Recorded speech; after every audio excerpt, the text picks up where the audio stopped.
Channel में आप सभी दर्शकों को मीनू शर्मा का हार्दिक अभिनंदन।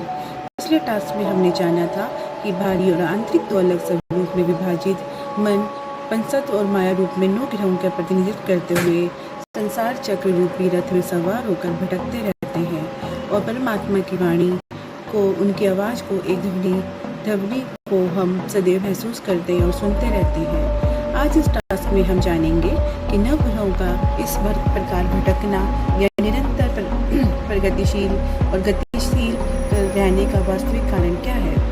यदि पिंड तत्व ब्रह्मांड के सिद्धांत के अनुसार, यानी जो कुछ भी ब्रह्मांड में है वो ही सब कुछ एक पिंड में भी है, अर्थात एक पिंड या अणु के अध्ययन से ही पूरे ब्रह्मांड को हम जान सकते हैं और तत्व रूप में पिंड की जानकारी से परमात्मा तक पहुंचा जा सकता है।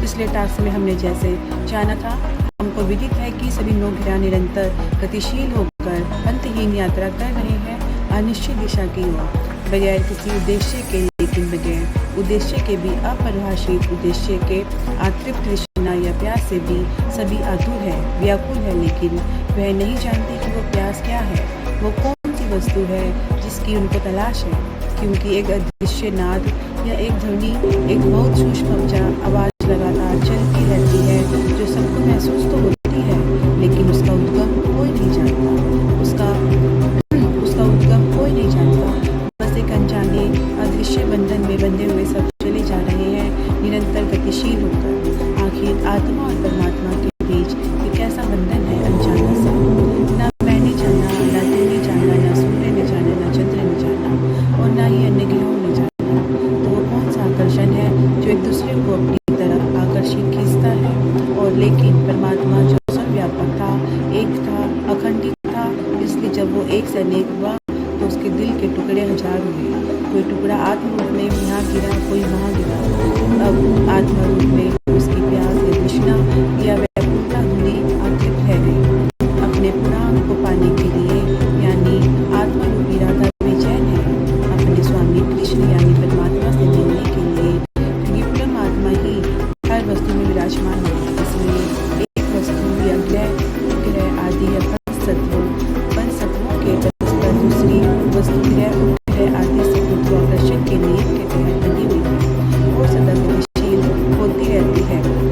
यह कह सकते हैं कि कुछ नाद, कुछ ध्वनि हो सकती है, दिल के धड़कने से लेकर कुछ भी, कहीं भी, कैसी भी हो सकती है ध्वनि। बस जरूर है तो एकाग्रता की, धैर्यपूर्वक इसे सुनने की, उस लय को, उस सुर को, उस तरंग को शांत चित्त से सुनने और मगन होने की, उसमें डूब जाने की, उस ध्वनि को सुनने की, उसे पहचानने की, उससे आनंद प्राप्त करने की। दिखने में छोटा सा लगे यह मन, पर इसकी दूसरी तस्वीर है, तस्वीर अपनी, पर जब यह आ जाए तो चाओ, घाव, भाव या लगाओ करे ये गंभीर।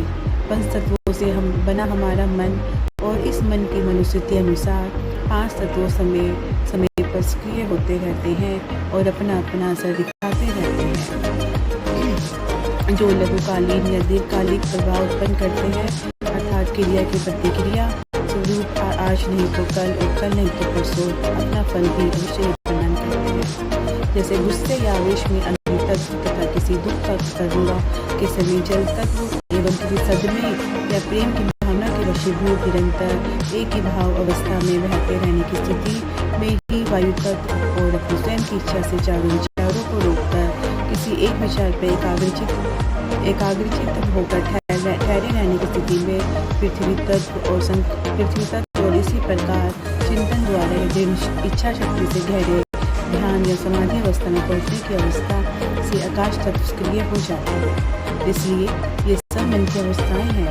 अब ये बात अलग है कि किस समय किस तत्व को सक्रिय करते हैं और नवरस के माध्यम से कब कैसा रूप आप सबको अपना स्वरूप धारण करने को मौका मिलता है। जैसा कि पूर्व वीडियो में बताया गया था, गर्भ अवस्था के दरमियान गर्भस्थ शिशु माँ के द्वारा नाल से जुड़े हुए रहते हैं। प्रारंभिक ज्ञान अर्थात रसवादन को जानने पहचानने लगता है और माँ द्वारा तत्समय खाई जाने वाली अजीबोगरीब वस्तुओं जैसे कैरी यानी खट्टा, स्लेट, लाख या मिट्टी यानी चीज वस्तु आदि खाए या पिए जाने से बनने वाली माँ की भाव भंगिमा या चेहरे के भाव एक्सप्रेशन अर्थात मुख द्वारा अनुसार सड़ रस जैसे खट्टा, मीठा, कड़वा, नमकीन, फीका और मिश्रित जैसे कसीला या तीखा, चटपटा आदि का स्वाद अनुभव करता है।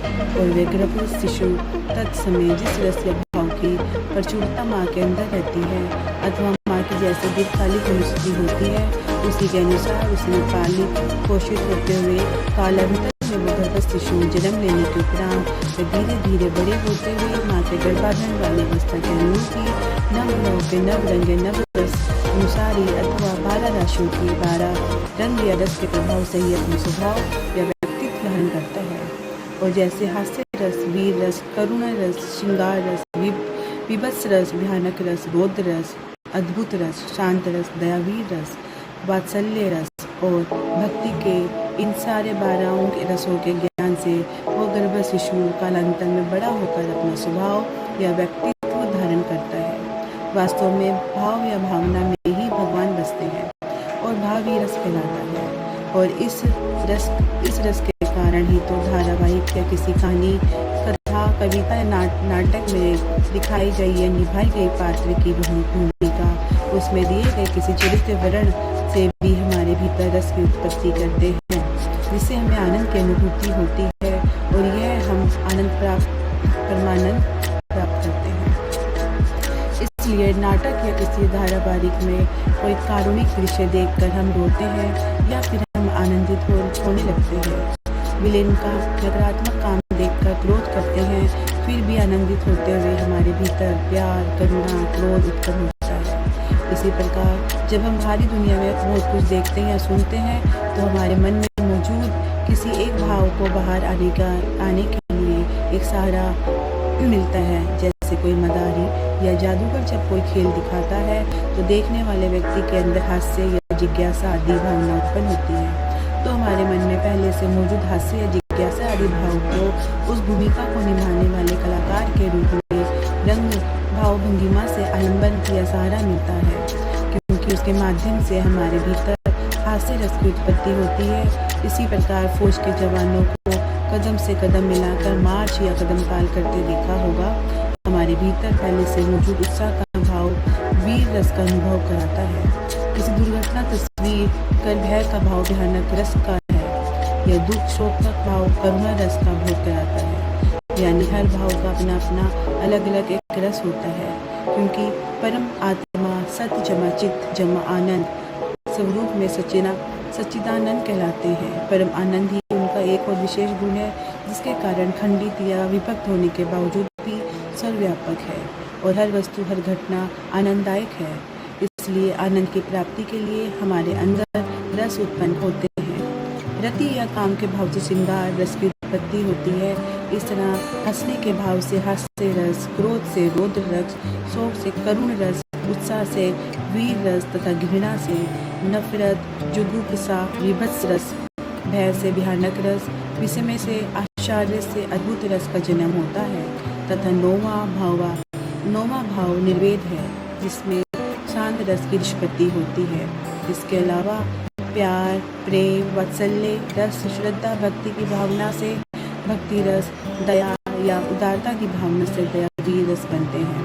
हमारे तत्वदर्शी ऋषि मुनियों ने ही खोज के बताया था, जब हमारे मन को कोई स्थायी भाव रस में बदलता है तो हम उसमें डूब जाते हैं और क्रोध होने लगते हैं। रस में होने की स्थिति अद्भुत आनंद देने वाली होती है।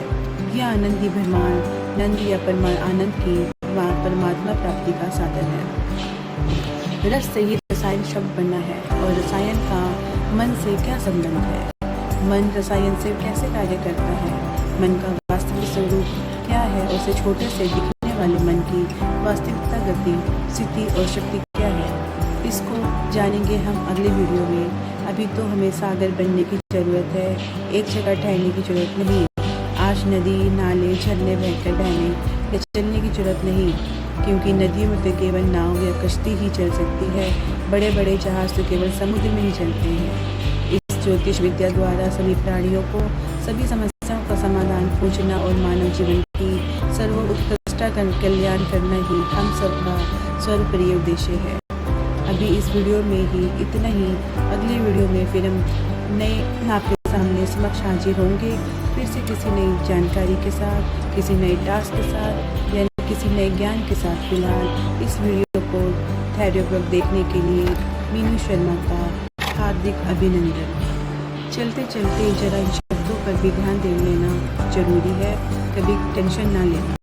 कोरोना के बहाने इस वर्ल्ड वाइड लॉकडाउन में अपने घरों में बैठकर भी कोरोना को यदि हराना है और टेंशन को दूर भगाना है तो हिम्मत अपने कदम जगाओ, एक कदम आगे बढ़ाओ। घर में ही रहकर आज चेतना के टास्क पर वीडियो बनाओ, चयन होने के उपरांत रोजाना पैसे भी कमाओ। अभी तो घर में ही रहिए, सुरक्षित रहिए, औरों को भी सुरक्षित रखिए, अपने आप को भी सुरक्षित रखिए। धन्यवाद। करने में उपयोग कर सकता है।